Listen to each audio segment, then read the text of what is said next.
Hello everybody, Bonnie here. We're off to Taronga Zoo. We'll explain why the elephant is on a barge and why they're spraying this tall ship with water. We are starting our journey from North Sydney and we are going to catch a train which will take us over the harbour bridge and we'll get off at Wynyard Station. From there we will walk to Circular Quay and we will catch a ferry from Wharf 4 across the beautiful harbour to Taronga Zoo. We are starting our journey from the Vibe Hotel in North Sydney. We love staying there because it is just a few minutes walk to the station and the recently opened Victoria Cross metro station, making it super convenient as it is just over the harbour bridge. To get across the bridge, you can either take the train, drive or walk, and with every trip the views are just spectacular. At Wynyard Station, you can either go to another platform and catch a connecting train, or take the light rail, or walk to Circular Quay. To our delight, there was a huge cruise liner moored at the overseas passenger terminal. We checked our free TripView app for ferry departure times and wharf information. The ferries were running every 20 minutes. So we had ample time to tap on through the turnstiles and sit and watch the bustling activities on the harbour.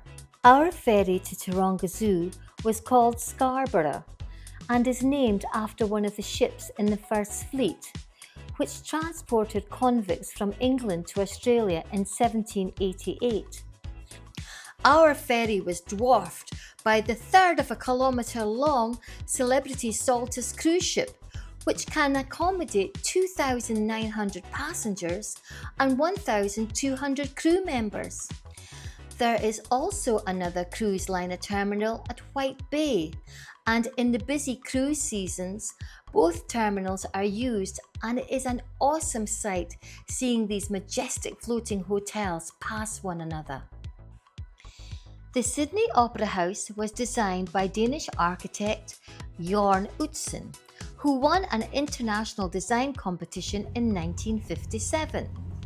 Construction of the Opera House took 14 years to complete and was officially opened by Queen Elizabeth II in 1973.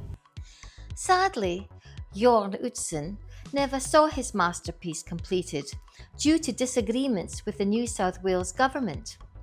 He resigned from the project in 1966 and never returned to Australia. However, his vision lives on, and in 2007 the Sydney Opera House was recognised as a UNESCO World Heritage Site. It is illuminated during events like Vivid Sydney, where vibrant coloured light shows transform the sails into colourful canvases. The Sydney Harbour Bridge is another iconic structure in Sydney and opened on the 19th of March 1932. Nicknamed the Coat Hanger, the design was influenced by the Tyne Bridge in Newcastle upon Tyne in England. Built using over 82,000 tonnes of steel, the bridge was constructed using a technique known as creeping, where the two halves of the arch were built outwards from either shore and eventually met in the middle. At its highest point, the bridge rises 134 metres, that is 440 feet above sea level. To elaborate on what we said earlier, it has 8 lanes of road traffic, 2 rail lines, a pedestrian pathway and a cycleway.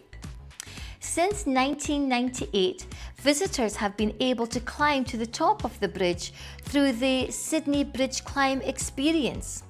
We've done this several times with our friends and family who came to visit, and it was great fun.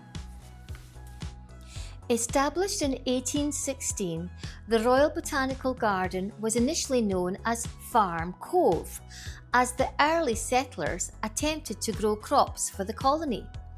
Today, it is now a haven of beautiful plants, themed gardens, and lovely walking paths. One of the garden's most famous spots is Mrs. Macquarie's chair, which is situated at the most southerly part of the gardens. A sandstone bench was carved out of the rocks in 1810 for the wife of Governor Macquarie, for her to sit on and admire the views. During the summer months, a section of the Royal Botanical Gardens is transformed into an open-air venue for Moonlight cinema and the opera.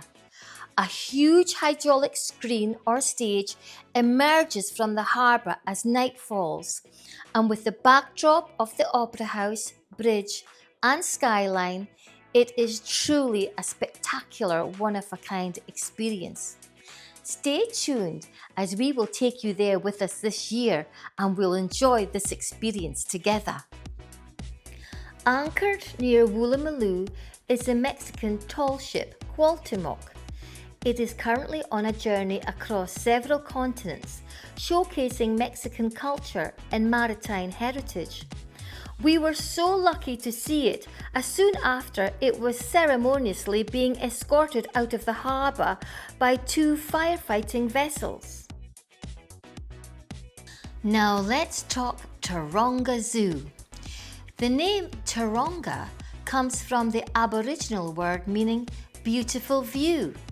However, this wasn't Sydney's original zoo. The first zoo was located at Moore Park, which is now an entertainment quarter. In 1916, animals from Moore Park Zoo had to be transported to their new home at Taronga.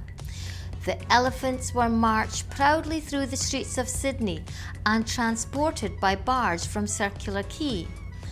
One of the most beloved elephants was Jessie and was adored by all.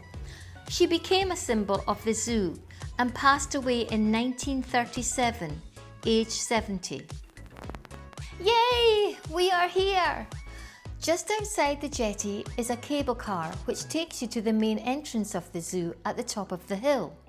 It is currently closed and undergoing renovations and is due for completion in 2027. There is also a lower entrance to the zoo, which is just a few minutes walk from the jetty, but for the less abled and younger ones, buses are laid on free of charge. We've picked up our map, scanned the activity schedule and planned our route. We definitely don't want to miss the seal show. We will take you round the zoo with us in one of our other videos. We love making these for you and hope you enjoy them too. We would be so grateful if you liked and subscribe. Thank you for watching Lewis and Bonnie's Australia.